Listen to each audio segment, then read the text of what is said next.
Hello there, my name is Retro like I talk about animation. Today we talk about the final two episodes of Velma, episode 9 and episode 10. And this how sort of end, it was okay. I mean, it wasn't terrible, but it feels improved a little bit more.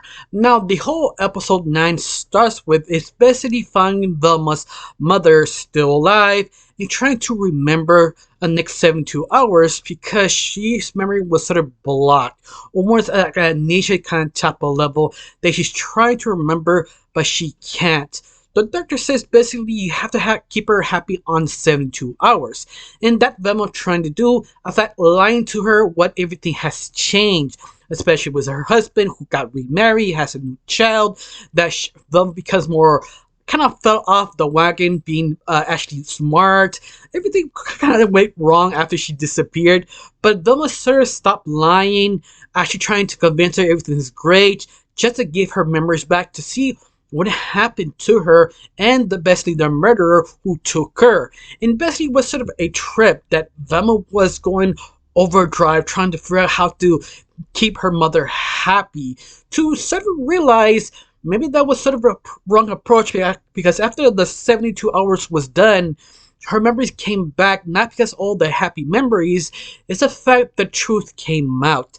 The truth that her marriage was a shamble. Her daughter was sort of kind of upsetting in other words, that she was sort of hard to handle as a child, and all the truth came out to her memory finds kind of came to the front, saying she was the murderer who actually took out all the popular kids' brains and put it of another person. And the reason why nobody understood why, even Velma sort of shocked what she said, that you try to understand the reason why she keeps saying the same thing.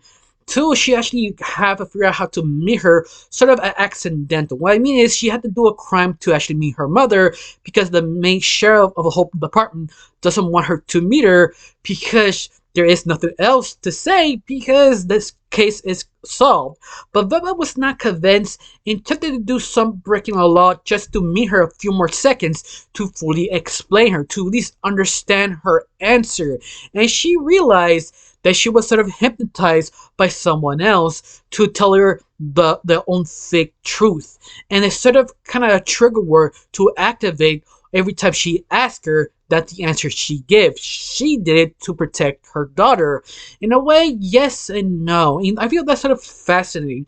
You also kind of triggered another thing that Velma realized she was also hypnotized because the panic attack she has wasn't really a panic attack. It was sort of a mental block for the illusion of the serial killer hypnotize her to control her and make sure not solve a mystery. At this point, everybody tried to connect what actually happened, especially what happened to the Bleep Pot. Bleep Pot is all about actually Daphne and Fred trying to regain their property, to understand what they did wrong and try and regain it. He also, Daphne and Velma become once again a true girlfriends, but trying to convince herself to be popular so to get Velma to her party because she was a popular girl. That sort of fall apart at the very end, but interesting enough reveals who was sort of the serial killer. Of course, episode 10 was more kind of interesting, more bold. In fact, it became more interesting that they tried to stretch out the mystery. I despise that a little bit, but trying to make it more clear why the serial killer took the girl's brains, because the main murderer is actually Fred's mother, who was the sort of the daughter of the father who wanted to create the Project Scoob, who the father stole the main scientist, who tried to blackmail him to give the credit to the scientist, so he basically put her in the mental state, institutional, to make sure she be quiet so he still get all the credit.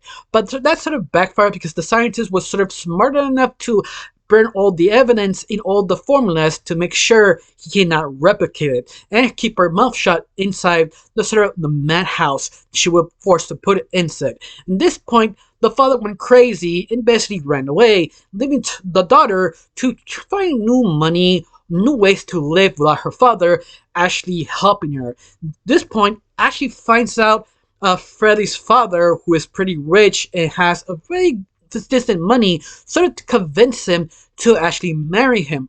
But I feel that funny that I feel it was sort of hypnotized to marry her, to pretend this sort of perfect marriage. The series never points it out, I think because they're trying to keep that to season 2.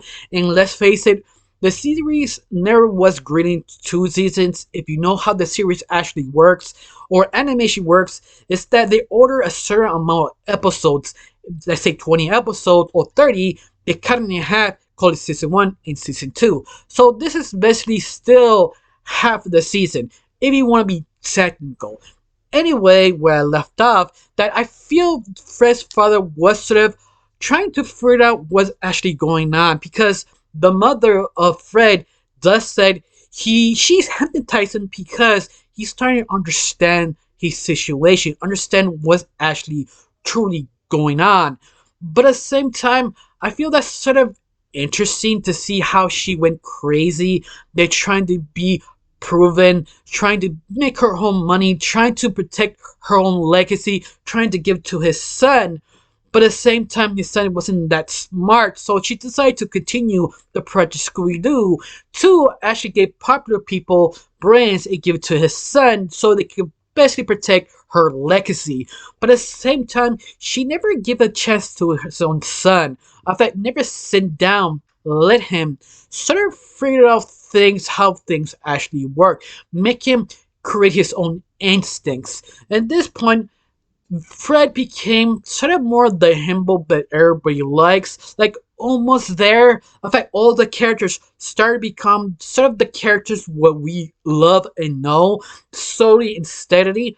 Of course, they still have that sort of kind of influence of the writers that Velma should be always right, but it's trying to make it that sort of flawed thing that kind of works, but it kind of doesn't because they still try to make mainstream, but at the same time, they just don't know how to write that type of characters. Yeah, I think that's one of the biggest struggle of this series or this spin-off series of Velma. But I feel that's sort of interesting. They leave a sort of a cliffhanger variant after Velma solved the problem. The gang helped her, sort of the whole mystery thing.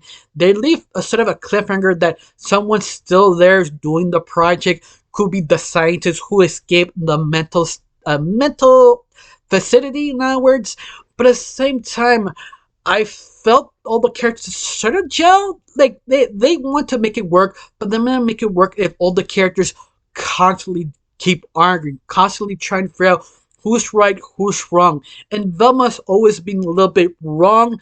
That could help it, but at the same time, once again, some of the comment trying to make mainstream, and it just doesn't gel well. But at the very end, it was entertaining. Even I was sort of tired of I hate men have it easy. That I believe that BS because both of us will have the similar or very different problems, but at the very end, nobody have it. It's the same thing. In other words, that's the only thing I can say. I won't go any deeper. But besides that, how you felt about the series? Do you hate it? Do you like it? I feel sort of eh. Of course, I do was surprised they do admit Velma and Daphne are going out, but actually, Velma still have feelings for Shaggy. Shaggy still have feelings for her. Fred just became official himbo. But besides that, it was okay. It deserved all the hate. Yes and no. It's sort of hard to defend this series because you just don't know how to feel every time you watch an episode. Honestly, I got nothing else to say. Just thank you for watching. Don't forget to subscribe and have a wonderful day. Bye.